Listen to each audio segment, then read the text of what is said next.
So, good morning, everyone. My name is Fan Yang, Assistant Director of William and Stephanie Foundation.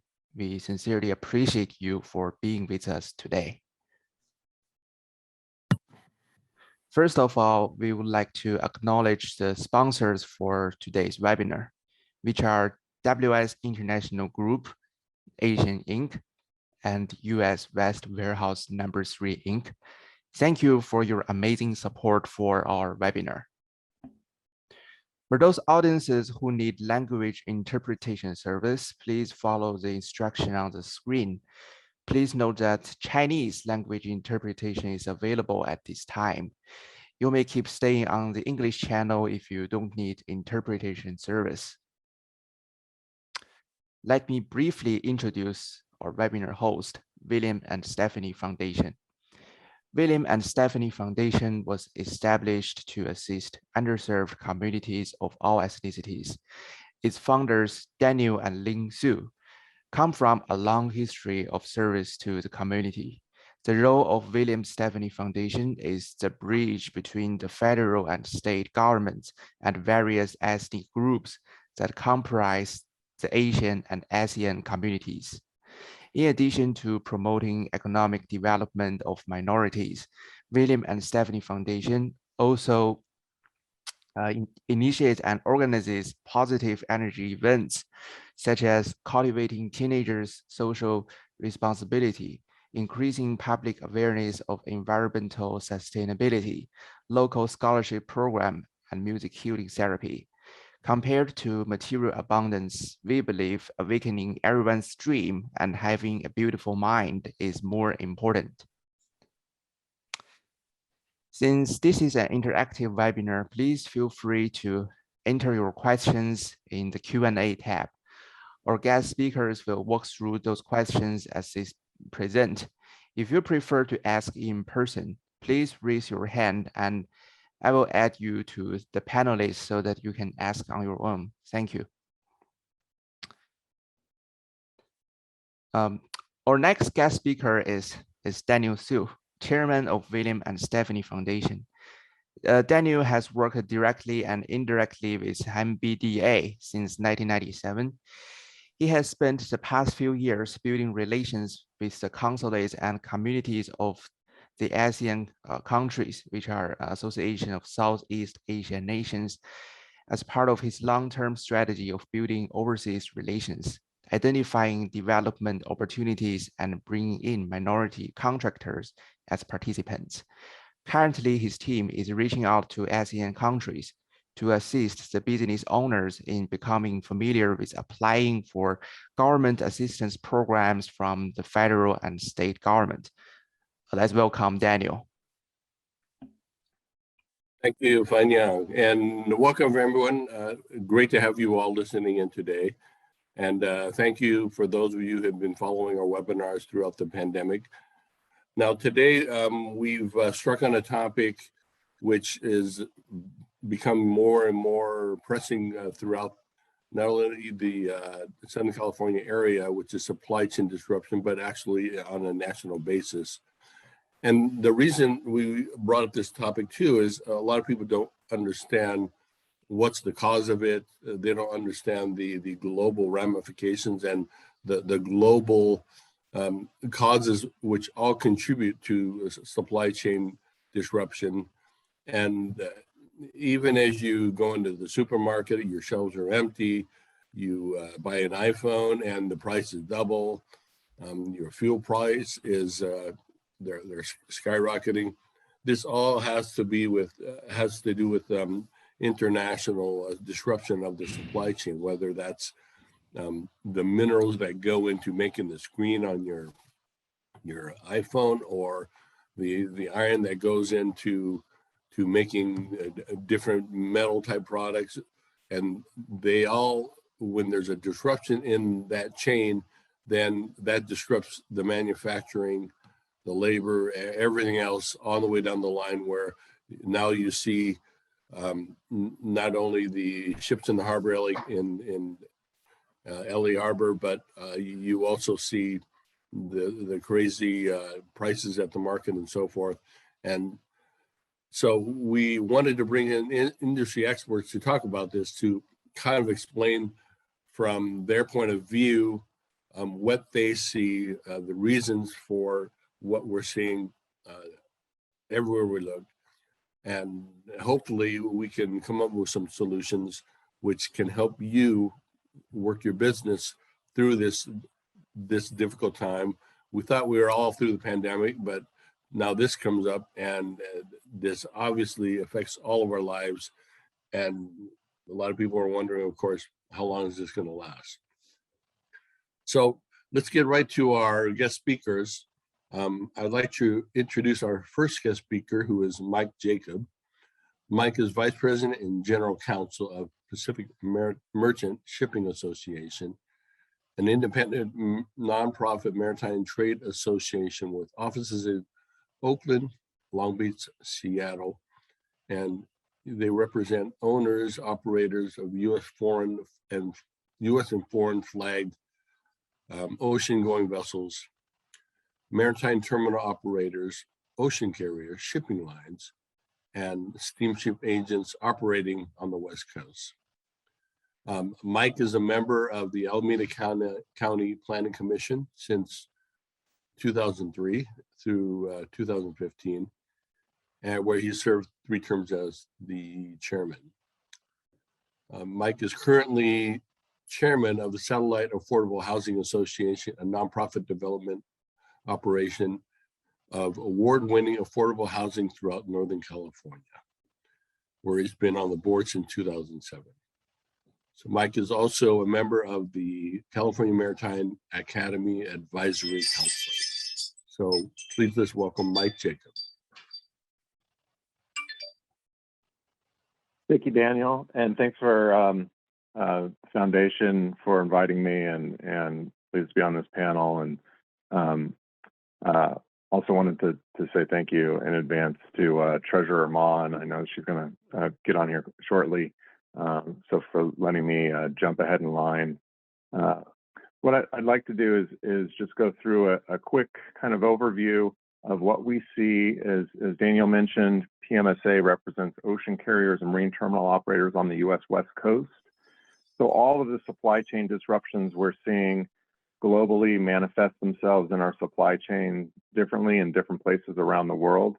But on the U.S. West Coast, it is definitely manifesting itself in what you're seeing on the news, which is we have ships backed up offshore, and then what you're experiencing in person, if you are an actual shipper or cargo owner, you know that you're paying more for services at a time where the quality of the service you're receiving is not what it used to be. What we've been tracking, if you want to go ahead to the first slide there, is how much additional cargo are we looking at? So the root cause of the reason why the supply chain isn't working as efficiently or effectively as it normally does is that we have huge changes in total amounts of cargo that are being moved. So if you look at these kind of selected, these are from a trade report that we put out at PMSA. It's available online at pmsaship.com. We have 5 years of data on a whole bunch of different statistics, including this one is inbound loaded TEUs at selected ports on the U.S. West Coast. And TEUs is how we track the number of containers. It stands for 20-foot equivalent units. Most of our containers now are 40 feet, but we have 20 feet, and that was the original base unit of containerized trade globally about 50 years ago. So we still use TEUs, but needless to say, if you look at these statistics, year over year between August 2021 and August 2020 or 2019 for San Pedro Bay, for the ports of LA and Long Beach, you're looking at growth of almost 30%.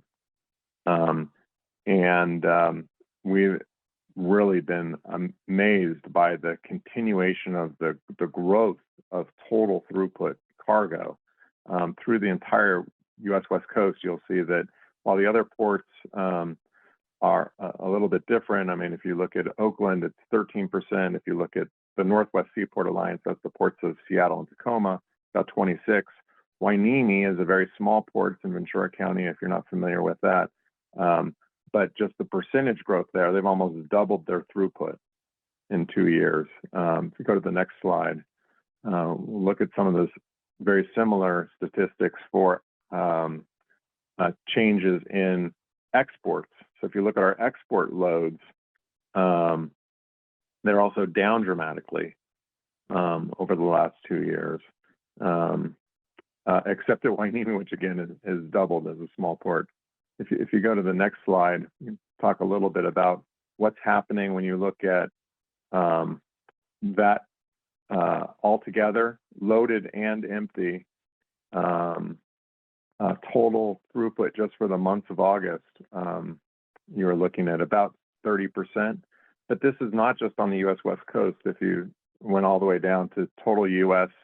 And Canada or U.S. mainland, it's not just the West Coast. Everyone's looking at about over a 20% increase compared to where they were last year for August. Obviously, these aren't the numbers that anyone would plan for. You don't plan for your system, which was finally calibrated for just in time, that was typically growing 3 to 4, 5% a year with the economy. When we saw the greatest growth in our system on a regular annualized year-to-year basis in the early 2000s, we were looking at 7.5%, 8% growth, and that was really constraining. We had a lot of, if you were involved in the industry at the time in the early 2000s, we had some growing pains. We had some labor issues. We had equipment shortages. We worked through those, but we were talking about still a pretty robust 7 to 8% growth rate. This is 4 times that. If you go to the next slide, we can talk a little bit about what does this manifest itself in a marine terminal. So for the past 5 years, one of the metrics we've been tracking, and again, you can find these statistics on pmsaship.com and our West Coast Trade Report, which is our monthly publication of statistics that show what's happening in trends. Typically, what happens is when you unload a vessel, you have a certain number of days to come and pick up that cargo. And at the marine terminal, we track that because it's a measure of productivity. The faster you move a container off of the terminal means you have more productive space, you're more efficient, and the longer that cargo sits on your terminal, the more dwell it has, the less efficient your operations are. Over the pre-COVID period from May 2016 to March 2020, you'll see that the average was 2.72 days of dwell. So that means when a container is offloaded from a ship, on average, it would be 2.72 days before a truck came to pick it up to move it to its destination, or it was placed on a rail car and moved off of the terminal. You'll notice the spike at the beginning of 2019, end of 2018. If you're in this import-export business, you'll remember that was the rush to get a lot of product in right before the implementation of the Trump tariffs in the beginning of 2019. And that led to a very noticeable spike in the amount of demand for equipment in a short amount of time, hence the additional dwell time. We were less efficient trying to process more cargo in less time. If you go to the next slide, you'll see where we're actually at and operating post-COVID. So if our pre-COVID average was 2.7 days, our dwell times have been steadily increasing since they actually decreased at the beginning of the pandemic. As over time, people start substituting more and more spending at a macro level in our economy on goods rather than on services, we have seen more and more in demand. And that's what led to those 20, 25, 30% spikes on those previous charts on total throughput. And then how that manifests itself at our terminals is we start running out of space, we start running out of equipment, And the people who are supposed to be coming to pick up boxes are running out of space at their warehouse, or they don't have enough access to equipment, or the supply chain constrains their availability of things like chassis or empty containers, or even warehouse space. And what we've seen is essentially a manifestation of more than 100% increase in our dwell time, which basically means we're about 50% as efficient with our space. On the next slide, if you wouldn't mind.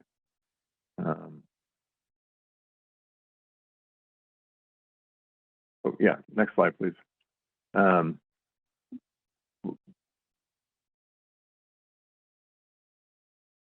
one more.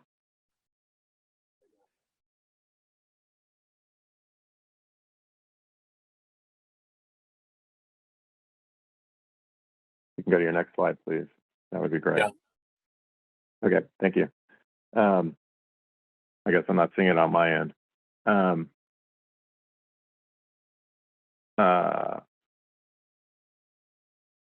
don't know if there's a technical problem on my end. I'm not seeing the update. So I apologize for that.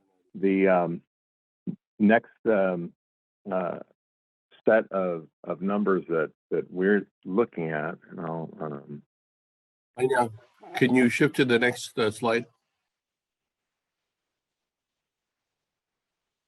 we're going.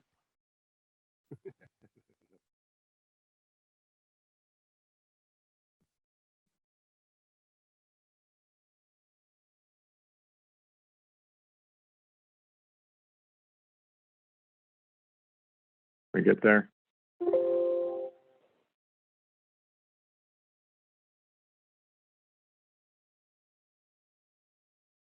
Oh, there. Okay. I think. Oh, looks like we're still on the same one. So I apologize if that's on my end. One of the things that we look at in terms of trying to make sure that we. Oh, okay. If you could go back to the slide before that, that would be great.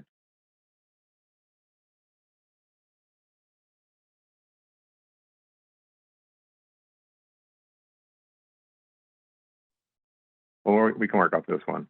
So I apologize. We've got some technical difficulties here. One of the ways that we want to make sure that we are balancing the flow of product and equipment as much as possible is through the balance of export loads and export empties versus imports. So when you looked at those very first statistics for total throughput, and you're looking at that tremendous growth of up to 30% of loaded imports through Southern California ports, that produces on the back end tremendous amount of pressure on us to get that equipment back in circulation. And the way we do that is we export empties back to Asia. And if you think of it as a conveyor belt system or something of that matter, we only have a finite amount of equipment. What typically happens is, obviously, to reflect the balance of trade in the United States, we always export more empties than loaded containers because we import so many more loaded containers. But for the system to work effectively, we need to be able to get those empties back to Asia as soon as possible. And so one of the things that we are doing is we are trying to expedite the flow of empties back to Asia. And the secondary component of that, which is so important, is no container moves on its own without a pair of chassis. And the chassis are actually the equipment set that has the tires and the framing set that you put a container on so a truck can haul it out of the terminal. If we aren't moving empties fast, then they occupy a chassis. And then you can't use that chassis for picking up another loaded container. And one of the biggest constraints that we have on the land side with respect to trucking right now is we are constrained at the terminal with respect to space for empties that we were not expecting. So not only if you're thinking about the terminal from a capacity point of view, not only are you using 25% more of the terminal to move the loaded containers, but we have to match those moves with export empties. So those are 25% higher too, or need to be higher as well. If you could skip ahead to the 2 more slides after this, that would be great.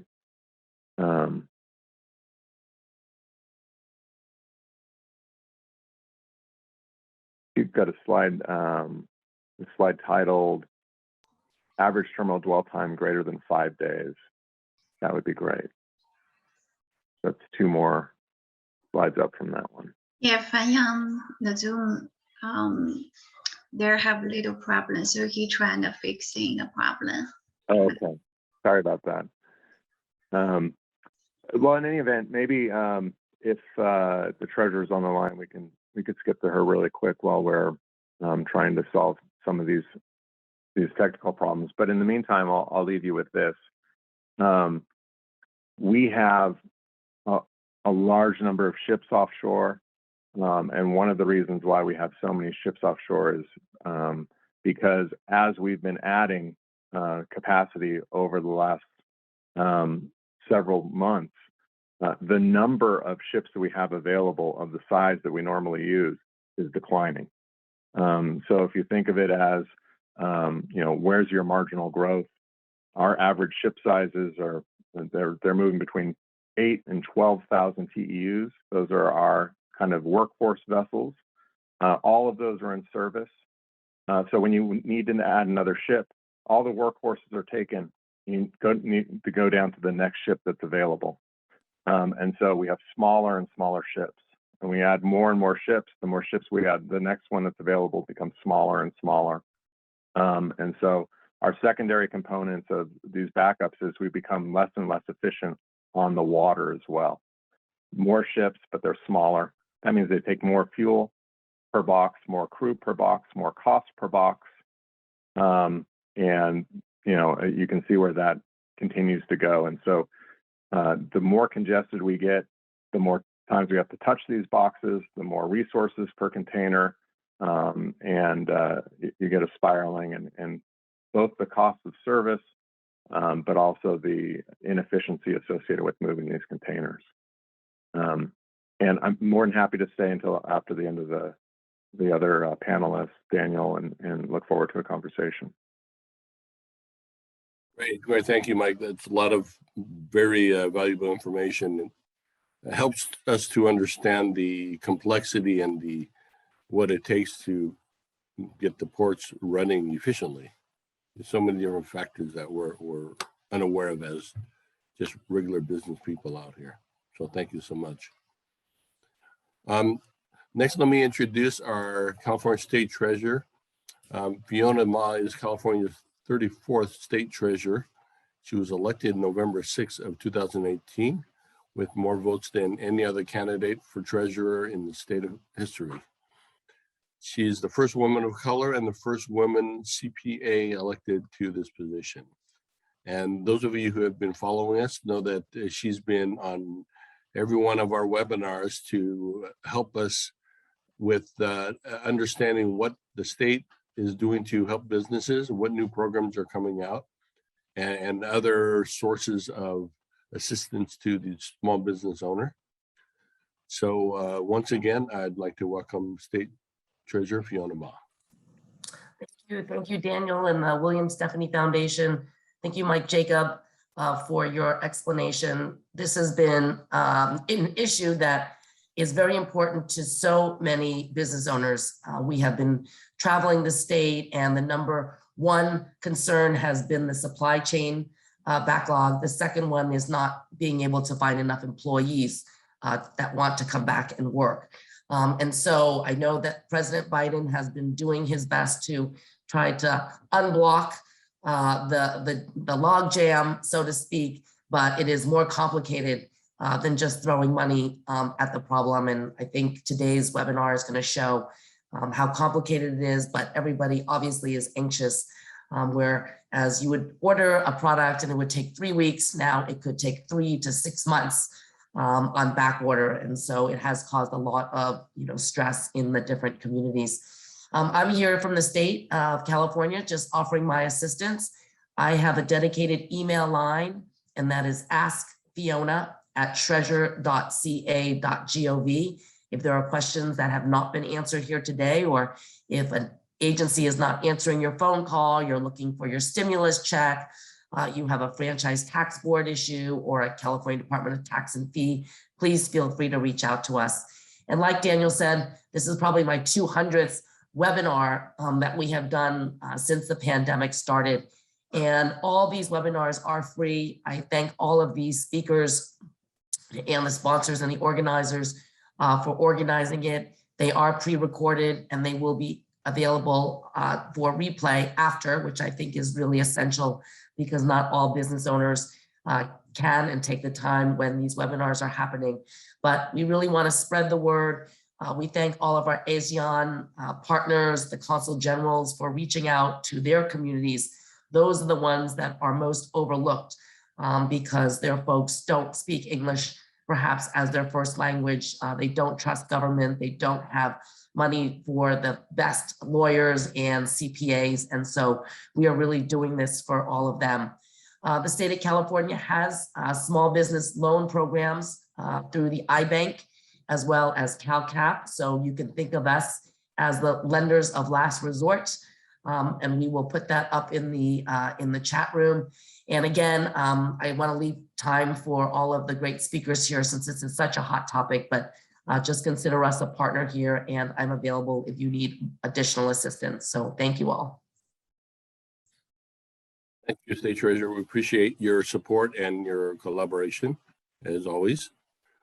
Our next speaker is Paul Smith from the SBA Orange County office or Santa Ana District office. Paul has worked with our organization for so many years, it's hard to remember how far back. He's been in economic development for the last 25 years. His career encompasses both private and public sector. His experience includes sales management, direct marketing, export promotion, matchmaking for markets worldwide. And as an economic development specialist and district international trade officer for the U.S. U.S. Small Business Administration, Paul's responsible for outreach to the business community for the Santa Ana District office. His expertise focuses on international relations, high-tech industry, and Native American outreach. He's worked closely with private industry, trade associations, state, federal agencies, and local chambers to promote international trade. And like I said, we've worked with Paul in many areas, not only international trade, but in the different EIDL, PPP, these kind of programs where he's hands-on, he's working from the ground up.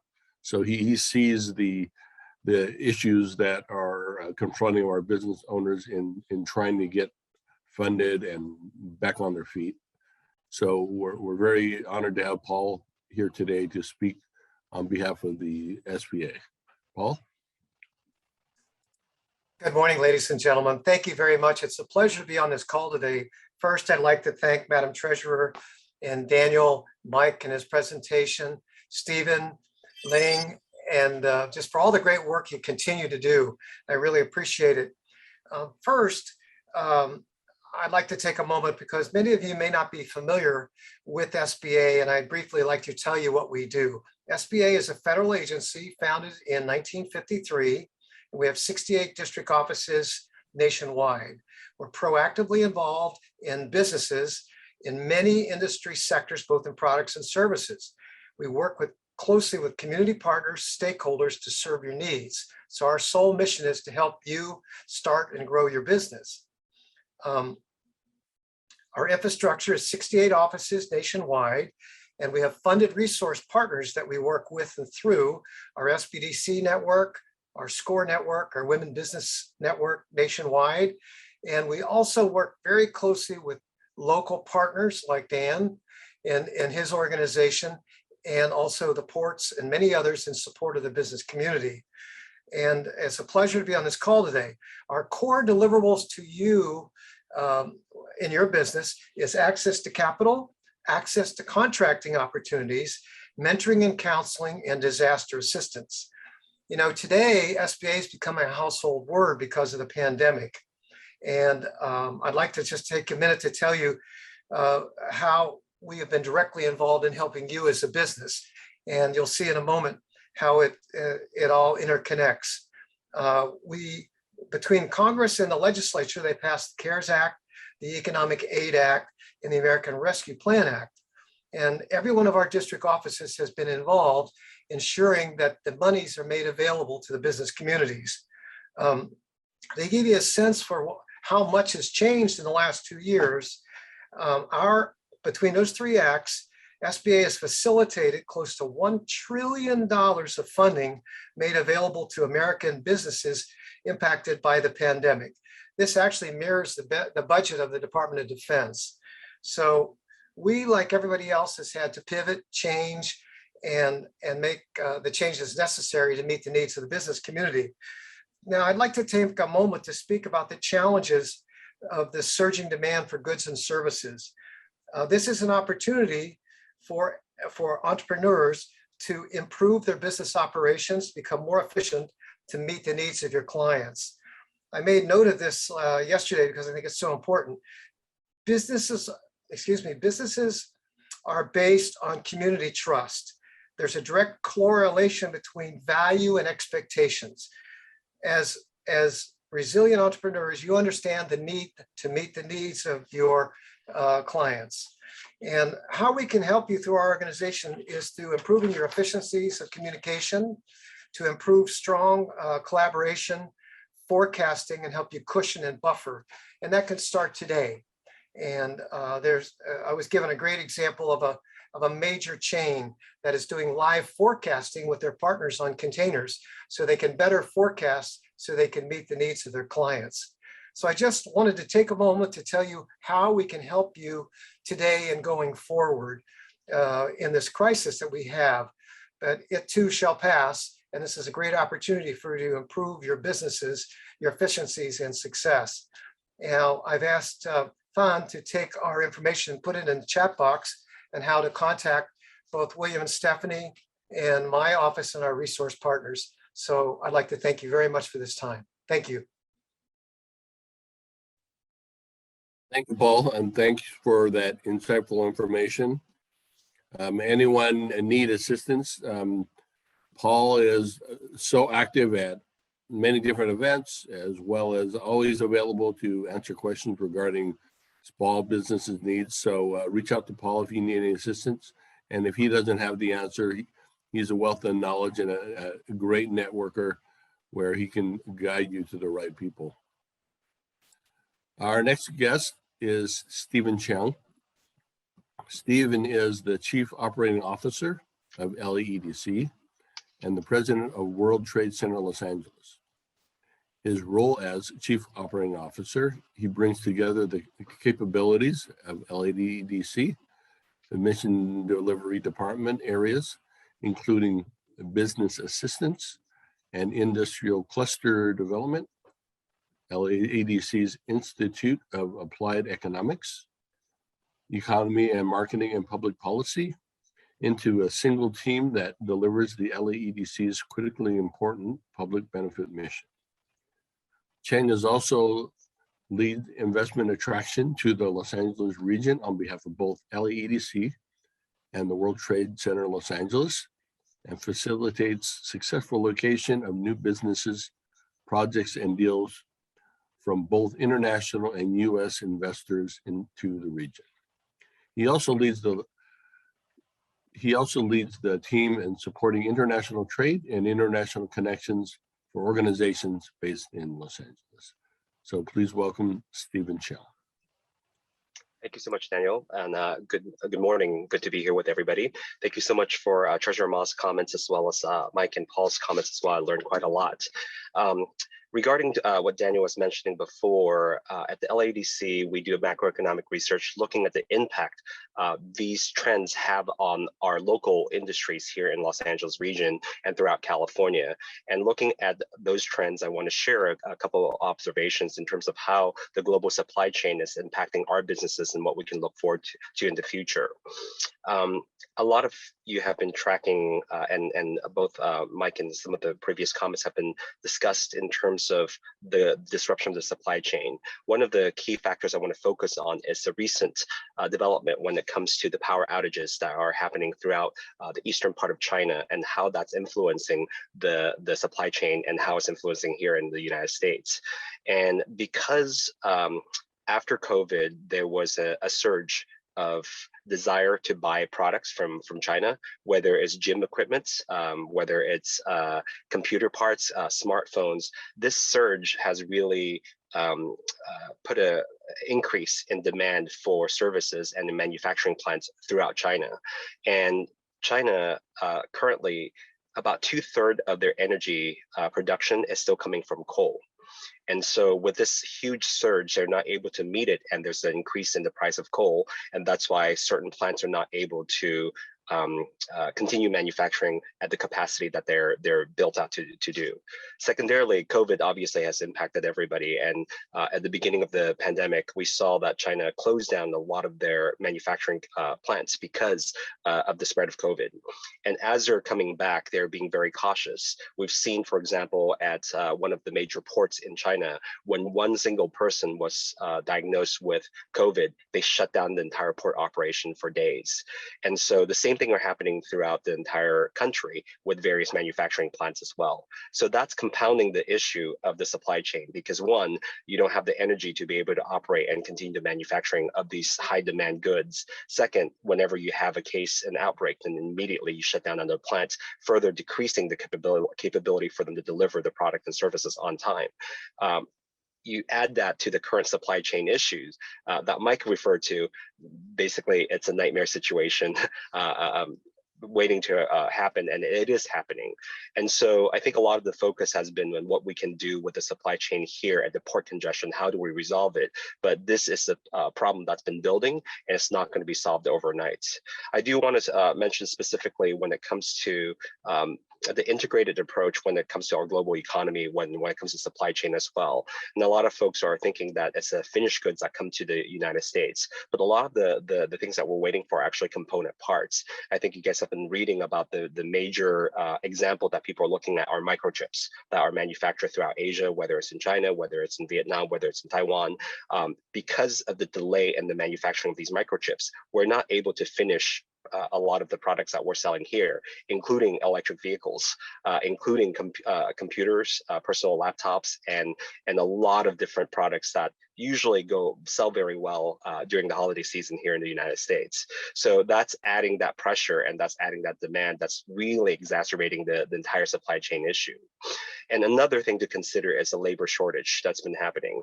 As the state treasurer was mentioning before, for a lot of our companies are facing issue when it comes to finding the talent pool to be able to draw from.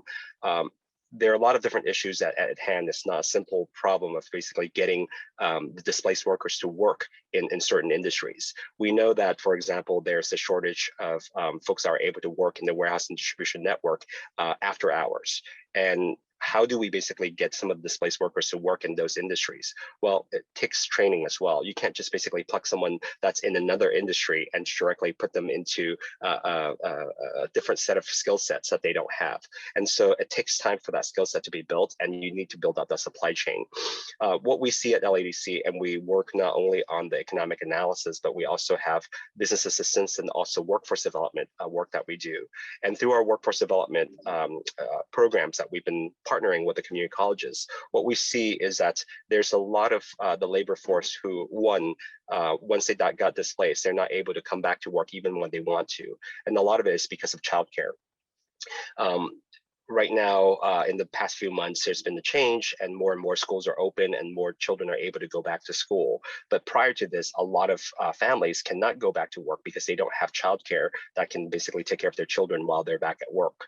And based on some of the subsidies and also the rental assistance, they're able to stay at home and not return to the workforce. However, recently with some of those benefits terming out, you're going to see a transition in combination with the schools opening up, with the vaccination rate going up for children as well.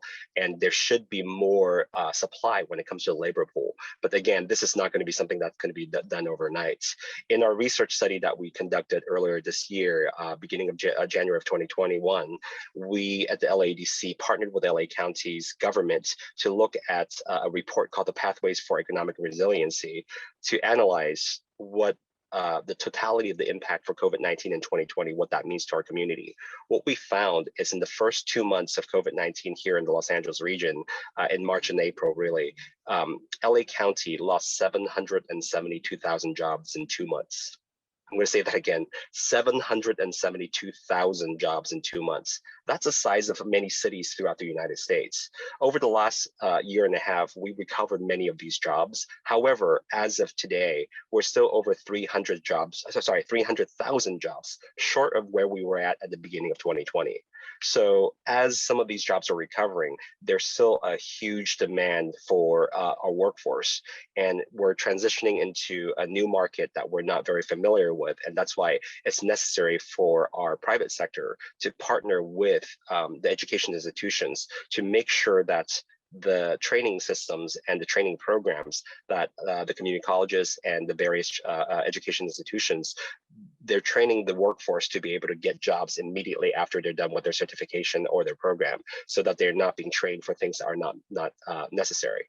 And with additional funds that will be coming through, whether it's going to be the infrastructure bill, whether it's Economic Development Agency, they have additional funding, SBA, there are a lot of federal funds that will be coming through the local areas, whether state or local. There's a lot of opportunities for us to basically create this system to really fix our supply chain. But I want to emphasize and highlight that we didn't get here overnight. These problems been building for a long time, and Mike referred to it before as well. And in order for us to solve it, we have to work collectively together in order for us to get through not only this period. And for those who are thinking that we're going to have a Christmas miracle or a holiday miracle, I think a lot of people will be sorely disappointed when they see that it's not only the president asking for the Port of Los Angeles, Port of Long Beach to work 24/7, because these issues, as I was mentioning, ties back to our partners in Asia, impacts the way that things are working over in Chicago. And these supply chain issues altogether cannot be resolved overnight.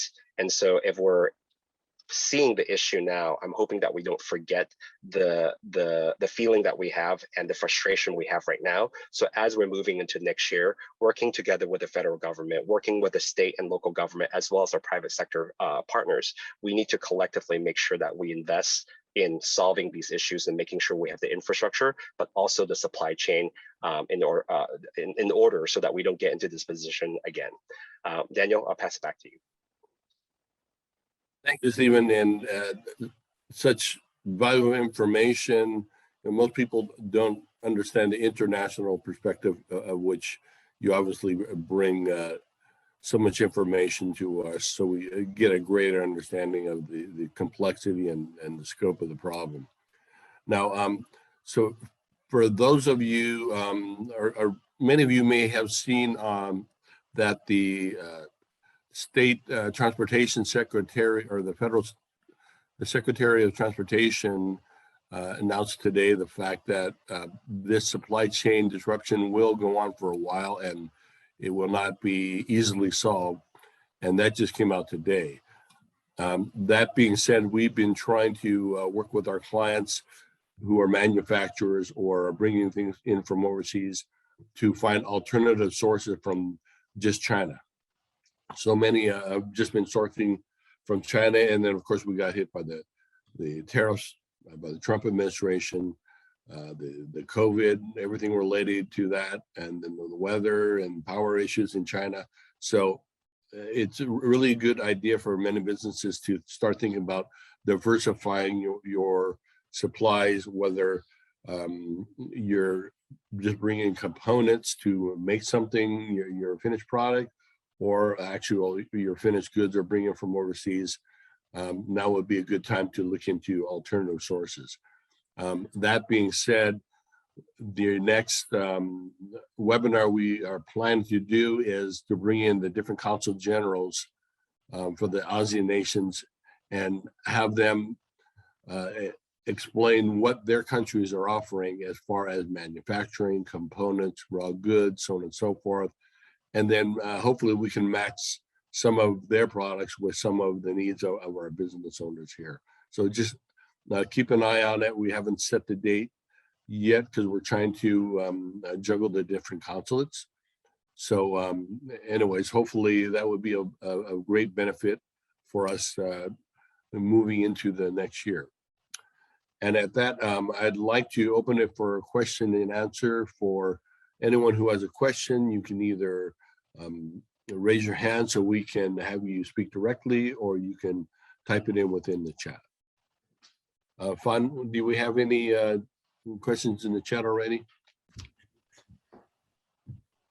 I don't see any questions in the chat. So everyone, if you have any questions about today's webinar, this is your best opportunity to ask the questions. Mike, can I ask you a question? Regarding the empty containers going back to Asia, who actually pays for it initially? And then obviously it's costing the importers or exporters by the marked up prices of containers. So can you talk a little about that? Sure. Yeah, there's two dynamics there, Daniel, that are really important. One of them is that typically carriers pay for the relocation of empties. So it's a function of the ocean carriers to make sure that they're repositioning containers back to where they're demanded in Asia overseas. And one of the real factors that is complicating that is the lack of terminal space. So right now in Asia, as Stephen was referring to, there's just so much demand for the equipment to do exporting, and certainly there are hiccups over there as well. But there's just so much demand to actually be providing exports over here. So we treat containers as gold right now in the industry. The frustration that you have on the importer side in the United States is being felt on the exporter side in Asia too. And one of the anecdotes and stories that we hear from an exporter, is that when you're looking for a box in Asia, you can't find a box. Once you find a box, you can't find a slot on a ship. Once you find a slot on a ship, you're going to LA and Long Beach, you've got a 2 to 3 week delay on unloading. Once you've gotten your ship to berth to unload, you haven't ordered labor because there's no space on the terminal. There's no space on the terminal because there isn't a trucker to pick it up. And the reason why there isn't a trucker to pick it up is because there's no available chassis, because there's an export load sitting on it empty. And so you have this whole, the kind of the classic, there's a hole in my bucket phenomenon going on where everything is informing itself. And so Daniel, to your question, who pays? Nominally the ocean carrier pays for that transit. When you have an empty container, it is taking the space of a loaded container on that vessel. We are trying to move as many empties as possible. In fact, we have several vessels that are coming in from time to time. We're calling them sweeper ships that are coming in only to do exports of empty containers. So they are given priority. They're coming into terminals. We load them with exclusively empty containers to go back to Asia as quickly as possible to do two things. One, to provide those containers because we have such great demand in Asia, but two, to make sure that we're unclogging our terminals here in LA and Long Beach, so we can continue to actually unload loaded containers and get those empties out of the way, get those empties off of chassis so they're moving. But you know, at a very fundamental level, that ocean carrier is paying. Historically, pre-COVID, we have really, you know, been dealing with the same type of situation that you would expect from a country that has such a very clear and consistent and persistent imbalance of trade.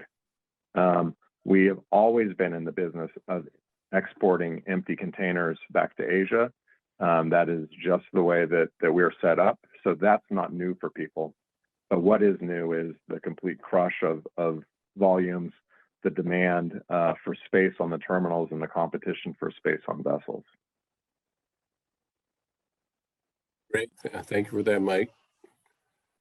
Fan Yang, would you like to read the question out of the chat?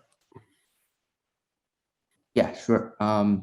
So we have a question from our audience, and the question is, hello everyone, this was a great webinar and thanks for Foundation providing this opportunity.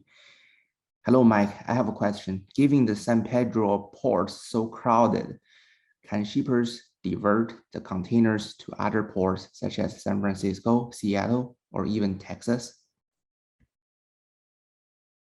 Yeah, that is a great question, and the short answer is no, and the long answer is yes. So if you actually have a container that is sitting on a vessel and it's waiting to go into Southern California, you are not alone. Obviously, there are hundreds of thousands of containers sitting off the shore of Southern California. It was estimated that the total cost of all the goods were over $20 billion that are caught in the transit between Asia and Southern California right now, and will be imposed upon in some way, shape, or form with delay. We do have a number of additional berths on the U.S. West Coast, as pointed out in Oakland, in Seattle, and Tacoma, where those ships can physically go. But if you're looking at it from, you know, the systems point of view, the last thing you want to do is divert that traffic because of the same resource issues that we have in LA, Long Beach. Right now, they all become more complicated. And probably the best example is assuming you have a full vessel that's an average size, it's 8,000 Ts, so you have thousands and thousands of containers. They're all destined either for Southern California, or they are relying on the intermodal connections to Southern California to get on a train to go to the inland part of the country. But typically, most of those are moving by truck. We have a problem getting chassis right now. We have trouble getting trucks right now. What happens if you move that vessel to Oakland is, instead of having maybe 1,000, several hundred boxes that are local in the Bay Area, now we have 6,000, 7,000, 8,000 boxes that have to go to Southern California or the rest of the country. And that means we need more resources. We need more chassis, more trucks driving more VMTs, more drivers. And so on a vessel by vessel basis, that does not make a lot of sense. But what is happening because of that, then when you take those type of micro decisions on a vessel by vessel basis, where you don't want to create inefficiencies by moving them to another port, even though there's availability there, there's space. When you take that to the macro level, you do that over and over, you've created a lot of gravity in the system for Southern California. And maybe the best explanation or analogy for that is, we have liner services. It's like a bus route. LA's first. Typically what happens is then you go to Oakland, then you go to Seattle or Tacoma or Vancouver, BC, and then you go back to Asia and you do it again. It's a loop. It's called a string. And if your on that string, and you're typically getting on the bus in Oakland, but you see that what's happening is all the buses are stopping in LA Long Beach. It's taking longer, and when they leave loaded. By the time they got to you, they'd skip you and they just go straight to the next stop. They just go straight back to Asia. You're not just going to wait in Oakland either to get rid of your empty or your export load. You're going to move them to that stop where you know the bus is going. You're going to get in line, and that's Southern California. So we create more and more gravity there. And so the question is an excellent one because there's excess capacity in Northern California. There's excess capacity in the Pacific Northwest. And physically, you could get your ship there. It's just really hard to do. So what we're actually trying to do to avoid that compounding problem right now is we're setting up more direct services to Oakland, more direct services to the Northwest Seaport Alliance in Seattle and Tacoma. But if you're already on a ship that is bound for Southern California, really the only potential there is if your ship were to get rerouted to Northern California, it would probably end up adding more time. They would load and unload all those containers that are supposed to be going to Oakland, and then they would probably go back and get back in queue in Southern California for the rest of the loads. As an aside, and we can go to the next question, but I'll just leave you with this. Over the summer, when we first had our first spike of vessel congestion in Southern California, we did also have vessel congestion in Northern California because everyone was still trying to make both of those stops. And the vessel congestion in Northern California combined with vessel congestion primarily in the ports of Shanghai and Ningbo actually gave some relief to Southern California. What we've seen during this round is if people are expecting or think that Oakland's going to be stopped, they all want their boxes offloaded in LA and Long Beach. And so again, that just compounds the problem. On a micro level, a lot of those decisions make sense, but then you manufacture that same micro decision-making scenario hundreds of thousands of times, and it compounds congestion that we're seeing. Thank you, Mike. Due to time restraint, we only have time for one last question. But meanwhile, we see two more questions in the Q&A tab. So if any of the guest speakers can directly answer the questions by putting in the Q&A tab, the Q&A box, that will be wonderful. The last question is from Fatty.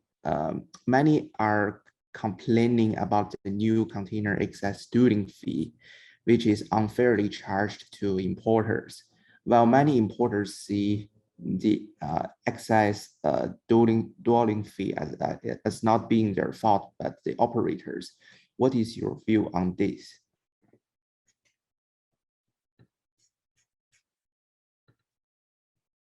I'll go ahead and take that as well. And maybe Stephen, you might want to talk a little bit about just competitiveness in general with respect to some of these fees. But I think everyone who's has a complaint about the supply chain is entirely justified right now. I mean, I think most importers are seeing record high prices for services that are nowhere near as effective as they were pre-pandemic. And at the same time, if you look at all the the detention demurrage charges that are typically imposed, we have atypical situations. And so I think a lot of the feeling about these things being fair or unfair are completely justifiable. At the same time, as a system, you cannot reward the inefficiency of movement. And so there are new excess dwell fees that are supposed to be charged. They are called excess because they are excessive. They are meant to motivate people, and they seem to be motivating some folks. But at the same time, I think anyone who believes that these are problems of a single importer or that someone's at fault when it's supply chain wide. I think that is a correct thing to be upset about. It's not anyone's fault if you're an importer and you don't have room, or your motor carrier doesn't have a chassis, or they can't go pick it up. I mean, we have seen at the same time record throughput levels, right? So we want to make sure that we're facilitating as much cargo as possible. We're maintaining that 30% additional throughput, that we are servicing everyone we can. We know that demand is through the roof. Should individual cargo owners be punished for that? Absolutely not. At the same time, you know, the ports are desperate to get cargo moving. So one of the slides that I had up that we didn't get to was about excess dwell time.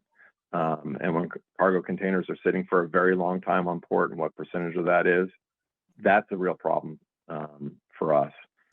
So if we have containers that are sitting there for weeks on end and they're not getting picked up, obviously someone needs to pay for that additional dwell time. Whether or not these port access dwell fees are actually going to be implemented or not is another question. So they've now been on the books for 3 weeks.